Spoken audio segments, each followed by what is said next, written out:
हान्ने बेला अनि हाम्रो बाजेले त मन्त्री हुन्छ भन्दै थियो भाषण हान्छ यसले भन्छु र नि मन्त्री होम मिनिस्टर होइन म चुनाव लड्छु कि अनि देश यस्तो विकास गर्छु कि त्यो शिवजी त बोसमा जस्तो विकास गरिदिन्छु म जहाँ हिँड्छु पेज सर हुन्छ म टक टक हिँड्दै जान्छु पेज सर हुन्छ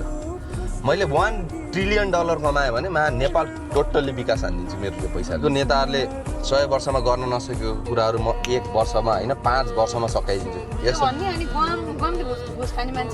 अब त्यहाँ त $1 ट्रिलियन भएपछि के घुस खाने हो र अनि कस्तो हुन्छ म पैसा जति भए पनि अब आफ्नो बच्चाहरू कोही छैन भने पनि पैसा खाइहालिदिँदो रहेछ नि त्यो अब अहिले आफ्नो बच्चाहरू छैन त्यो सम्पत्ति कसले खाने यता सुन न हाम्रो देशको आफ्नो बच्चा छैन भनेपछि त्यो सम्पत्ति कसले खाने हो र है होइन त्यो आफ्नो नाम कमाएर मरे हुँदैन होइन र कहाँ पैसा लाँदै कहाँ सेयर हालिदिन्छ नि दिमाग खराब त्यो मरेपछि कसले लाने त्यो सेयर बाटो राम्रो भएपछि यतिकै विकास हुने रहेछ अहिले किनभने हाम्रो गाउँ म सानो कुरा थप्छु क्या हाम्रो गाउँमा बाटो राम्रो भएर अहिले सब गाउँ फर्केर आने क्या जोडघाँस गाडी घाँस त्यो पानी भरेर